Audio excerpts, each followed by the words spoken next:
नमस्कार साथियों, स्वागत करता हूं आप सबका इस YouTube चैनल पर। क्लास 12 2025 को टारगेट करने वाले सभी विद्यार्थी लोगों की पढ़ाई ऐसी चल रही होगी। तो एकलव्य बैच लेक्चर नंबर 15, जिसमें हम लोग एक बहुत ही इंपॉर्टेंट रिएक्शन एल्डोल कंडेंसेशन के बारे में जानेंगे।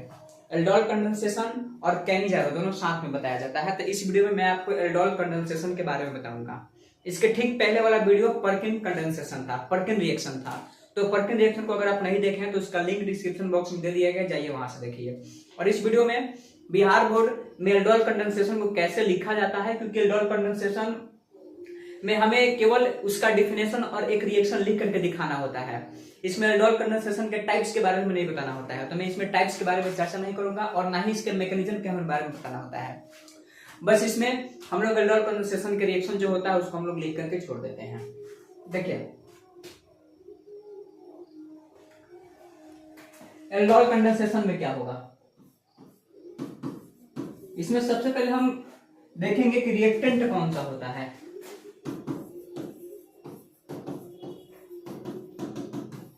रिएक्टेंट या तो एल्डिहाइड लिया जाएगा और नहीं तो कीटोन लिया जाएगा। एल्डिहाइड और कीटोन दोनों का एक साथ में कार्बोनिल कंपाउंड कहते हैं।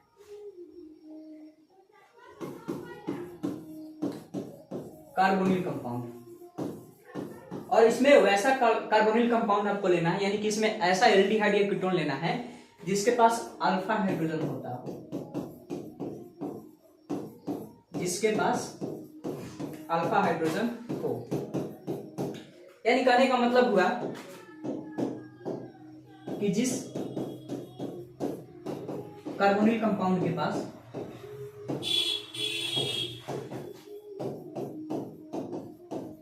अल्फा हाइड्रोजन होता है वह एल्डोल कंडेंसेशन रिएक्शन को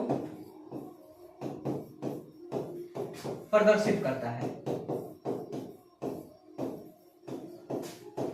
ठीक है, तो सबसे पहले हमें चेक करना होगा कि जो कार्बोनिल कंपाउंड दिया गया है उसमें अल्फा हाइड्रोजन है कि नहीं। अगर अल्फा हाइड्रोजन होगा तो आप उसके आगे देखिए, वो एल्डोल को शो करेगा। अगर नहीं होगा तो एल्डोल को शो नहीं करेगा। तो रिएक्टेंट में आपको ये सारा चीज लेना है। फिर रिएजेंट, तो रिएजेंट में लिया जाता है डाइल्यूट पोटेशियम हाइड्रोक्साइड या डाइल्यूट सोडियम हाइड्रोक्साइड। मतलब यूं समझिए कि इसमें डाइल्यूट बेस का इस्तेमाल किया जाता है। ठीक, ये रिएजेंट हो गया। प्रोडक्ट क्या मिलेगा, बीटा हाइड्रोक्सी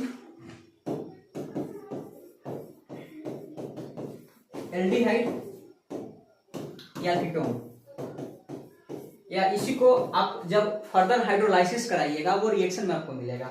तो इसको alpha comma beta unsaturated compound भी कहा जाता है। और अगर आप पर्किन कंडेंसेशन वाला मेरा वीडियो देखे हैं तो उसमें आपको बताया गया होगा कि alpha comma beta unsaturated compound कैसा दिखता है। तो चलिए स्टार्ट करते हैं। यहाँ पे रिएक्शन को मैं लिखूंगा तो बिना मैकेनिज्म के लिखूंगा, बस मैं आपको तरीका बताऊंगा। मतलब जो तरीका मैं बताऊंगा उसको आप मैकेनिज्म बिल्कुल मत समझिएगा, क्योंकि मैकेनिज्म बताने में एक लॉन्ग प्रोसेस से गुजरना पड़ता है। और चूंकि हमें बिहार बोर्ड 12th बोर्ड को ही टारगेट करना है, इसलिए हमें इसमें एल्डोल में मैकेनिज्म लिखने की कोई जरूरत नहीं है। बस हम एक ऐसा तरीका आपको बता देंगे कि रिएक्शन आपको याद हो जाएगा।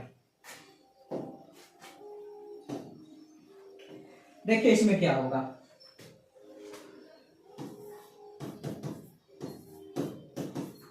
सबसे पहले तो यहाँ पर एल्डिहाइड लिया जाता है, और एल्डिहाइड लेने के बाद इसमें हम डाइल्यूट बेस के जगह पे सोडियम हाइड्रोक्साइड या पोटेशियम हाइड्रोक्साइड का यूज करते हैं। अब यहाँ पर जो एल्डिहाइड या जो भी कंपाउंड लिया जाएगा, जो भी कार्बोनिल कंपाउंड लिया जाएगा, उसके पास जरूर एक अल्फा हाइड्रोजन होना चाहिए। अब इसमें हम काउंट कर लेते हैं। तो अगर आपको नहीं पता है तो आप नोट में इस बात को लिख सकते हैं कि फंक्शनल ग्रुप के ठीक बगल वाले कार्बन को अल्फा कार्बन तथा उस पर के हाइड्रोजन को अल्फा हाइड्रोजन कहा जाता है।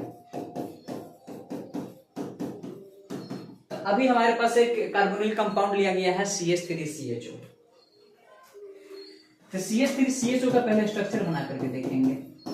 तो CH3CHO का स्ट्रक्चर बनाइएगा।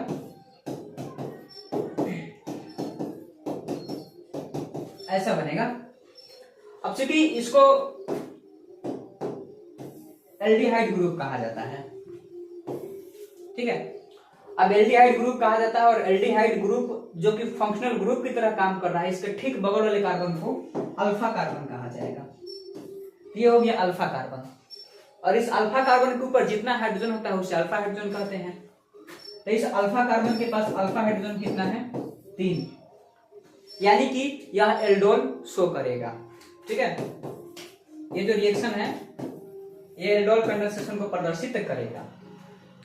तो सबसे पहले तो आपको यह पहचानना होगा कि जो कार्बोनिल कंपाउंड दिया गया है उसके पास अल्फा हाइड्रोजन है कि नहीं। अगर अल्फा हाइड्रोजन होगा ही नहीं तो फिर तो हम आगे बढ़ेंगे नहीं, वो तो एल्डोल कंडेंसेशन को शो ही नहीं करेगा। लेकिन इसके पास अल्फा हाइड्रोजन 3 है, यह एल्डोल कंडेंसेशन को प्रदर्शित करेगा। अब कैसे करेगा तो चलिए देखते हैं। देखिए यहां पर आपको ऐसे एक स्ट्रक्चर बनाना है, ठीक है, क्योंकि इसी चीज को मैंने ऐसे लिख दिया है। अब इसका क्या नाम है? इसको एसिटाल्डिहाइड कहते हैं, ठीक है, या इसको इथेनॉल भी कह सकते हैं हम। इथेनॉल, इथेनॉल नहीं, इथेनॉल। अब एसिटाल्डिहाइड कॉमन नेम होता है और इथेनॉल को बोलते हैं IUPAC नेम। तो जिस तरीके से पूछा जाएगा उस तरीके से हम जवाब देंगे।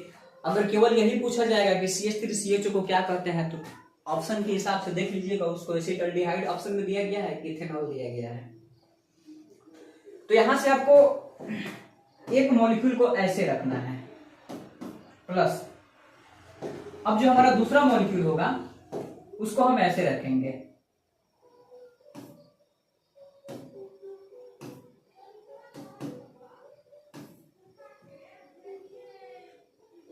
यहां H रहेगा और 2 हाइड्रोजन यहां रहेगा और एक हाइड्रोजन को हम ऐसे रखेंगे, क्योंकि एक हमारे पास एसिटाल्डिहाइड का मॉलिक्यूल हो गया और यहाँ पे दूसरा एसिटाल्डिहाइड का मॉलिक्यूल हो गया और यहाँ पे दो मॉलिक्यूल लिया जाता है एक बार में, ठीक है। अब इसमें हम रिएजेंट डालेंगे और रिएजेंट डालते हैं डाइल्यूट बेस का यूज किया जाता है। अब क्या होगा, ये जो बॉन्ड है यहां शिफ्ट हो जाएगा और ये बॉन्ड यहां शिफ्ट हो जाएगा। तो O के ऊपर आएगा माइनस और H के ऊपर आएगा प्लस। मतलब यहां से O और H क्या होगा, रिएक्शन से बाहर निकल जाएगा। रिएक्शन से बाहर निकल जाएगा तो O और H दोनों आपस में मिलकर के हाइड्रोक्साइड बनाएगा, ठीक है। अब हाइड्रोक्साइड बनाएगा तो देखिए यहाँ का CH3, एक मिनट इसको छोटा कर देते हैं।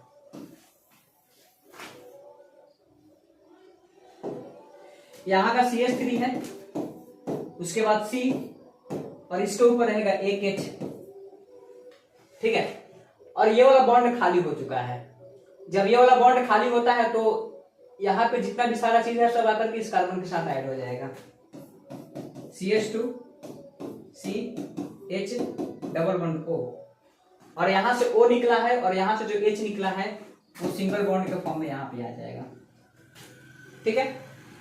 इसको बोलते हैं बीटा हाइड्रोक्सी।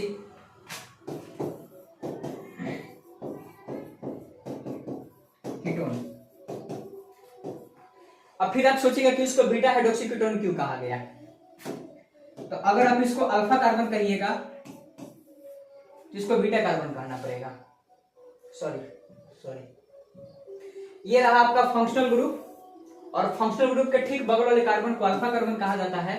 तो इसको कहा जाएगा बीटा कार्बन और इसको कहा जाएगा गामा कार्बन। तो गामा कार्बन का कोई यूज नहीं है, और चूंकि बीटा कार्बन पर OH ग्रुप लगा हुआ है इसलिए इसको कहा जाएगा बीटा हाइड्रोक्सी कीटोन, ठीक है। या बीटा हाइड्रोक्सी जितने भी कंपाउंड बनते हैं अगर उनका हम फर्दर हाइड्रोलाइसिस कराएं तो फर्दर हाइड्रोलाइसिस कराने के बाद देखिए क्या होगा।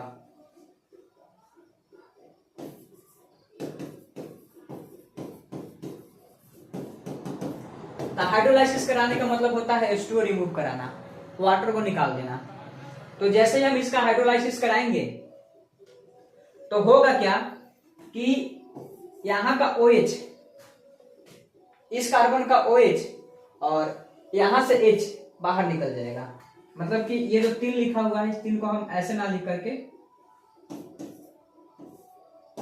हम इसको ऐसे लिख देंगे। तो यहां से OH और यहां से H, तो OH और H दोनों आपस में कंबाइन करके H2O निकाल देंगे। इस कार्बन और इस कार्बन के बीच में एक डबल बॉन्ड बन जाएगा। तो इसको ऐसे लिखेंगे CH2 डबल बॉन्ड CH, और उसके बाद फिर CH2, उसके बाद CH डबल बॉन्ड O। या इस चीज को आप ऐसे भी लिख सकते हैं CH3 C और फिर डबल बॉन्ड। मतलब इस बॉन्ड को हम यहां भी शिफ्ट कर सकते हैं। और फिर यहां से C, और चूंकि कार्बन का 4 बॉन्ड कंप्लीट होना चाहिए, 2 बॉन्ड कंप्लीट हो गया, तो H और CH और डबल बॉन्ड O। अब इस कार्बन के पास एक हाइड्रोजन की कमी है, तो या तो आप इसको ऐसे लिखिए या आप इसको ऐसे लिखिए, दोनों में से कोई से भी चलेगा। तो फर्दर इसको जब हाइड्रोलाइसिस कराइएगा तो आपको ये कंपाउंड मिलेगा, और इसको कहते हैं alpha gamma beta unsaturated compound, जो कि आपको पहले बताया गया था। ठीक है, इसका नाम हो जाएगा alpha gamma beta unsaturated compound. और अगर आपसे बिहार बोर्ड में पूछा है तो 5 नंबर में अगर पूछा है तो आपको यही रिएक्शन मेंशन करके आना है। और ये रिएक्शन अक्सर 5 नंबर की परीक्षा में पूछा जाता है, इसी को एल्डोल कंडेंसेशन कहा जाता है। अगर मैं आपको फिर से एक दूसरा एग्जांपल लूं तो आप जैसे कि देखिएगा, मैंने इस एग्जांपल को लिया CH3 CH2 CHO। अब इसका एल्डोल कंडेंसेशन कराना है, तो पहले तो आप इसको ऐसे लिखिए, यहां से C डबल बॉन्ड O हो जाएगा, यहां से H हो जाएगा, यहां से CH H फिर C H H H। इसको कहा जाएगा अल्फा कार्बन, इसको कहा जाएगा बीटा कार्बन। और चूंकि हमें बीटा से कोई मतलब होता नहीं है, हमें तो यहाँ पे देखना है अल्फा, तो इसके पास अल्फा H2O है, तो अल्फा हाइड्रोजन है, यानी कि यह एल्डोल कंडेंसेशन रिएक्शन दे देगा। अब एल्डोल कंडेंसेशन देगा तो फिर अब करा के देखते हैं। तो ऐसे लिखना है C डबल बॉन्ड O, यहां पर रहेगा H, देखिए C डबल बॉन्ड O, यहां रहेगा H, CH2 CH3 प्लस, और फिर ऐसे लिखेंगे C डबल बॉन्ड O, यहां रहेगा H, CH2 CH2, और यहां पे रखेंगे H। और ये वाला बॉन्ड यहां शिफ्ट होगा और ये वाला बॉन्ड यहां शिफ्ट होगा, यानी कि हाइड्रोजन यहां से आ जाएगा इसके पास।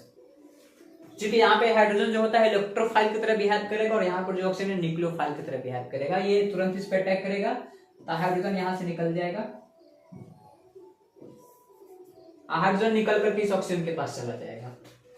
तो फिर क्या होगा, और आपको पता होगा कि इसमें हमने डाइल्यूट बेस डाला होगा। अब बेस में सोडियम हाइड्रोक्साइड या पोटेशियम हाइड्रोक्साइड ले सकते हैं। तो CH3 हो गया, CH2 हो गया, C के ऊपर H हो गया, और इस O के साथ आ जाएगा H, तो हो जाएगा OH, और यहाँ पे बन जाएगा CH2 C double bond OH, और इसको कहते हैं बीटा हाइड्रोक्सी। नहीं, बीटा हाइड्रोक्सी ये नहीं बना, अल्फा बीटा गामा, ये गामा हाइड्रोक्सी है, इसको हम बीटा हाइड्रोक्सी नहीं कहेंगे। चलिए अब फर्दर इसका हाइड्रोलाइसिस कराएंगे, तब फिर इसमें से H2O निकलेगा। H2O निकालने के लिए यहां से क्या करते हैं कि OH को हटा देते हैं और यहां से एक हाइड्रोजन को हटा देते हैं, तो बन जाएगा CH3 CH double bond C H CH2 C H double bond O। तो जैसे जैसे हम कार्बन को बढ़ाते जाएंगे वैसे वैसे हमारे पास ऐसा प्रोडक्ट भी बढ़ता जाएगा।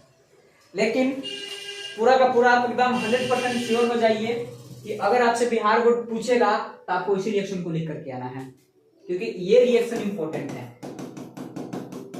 और यही रिएक्शन हमारे सिलेबस में पढ़ाया जाता है। तो क्लास 12 का जो सिलेबस है उसमें एसिटाल्डिहाइड के साथ ही हम एल्डोल कंडेंसेशन रिएक्शन को कराते हैं। तो अगर आपको लिखना है एल्डोल कंडेंसेशन के बारे में तो पहले आप देखिए कि इसमें रिएक्टेंट किसको लिया जाता है, उसके बाद इसमें किस रिएजेंट का यूज करते हैं तो क्या प्रोडक्ट बनता है, फिर ये आपको रिएक्शन लिखना पड़ेगा और इस रिएक्शन को लिखने का तरीका मैंने यहाँ पे बताया है कि कैसे रिएक्शन को हम लिखते हैं। अगर वीडियो नहीं समझ में आया तो फिर से आप बैक करके देखिए, वीडियो समझ में आ जाएगा।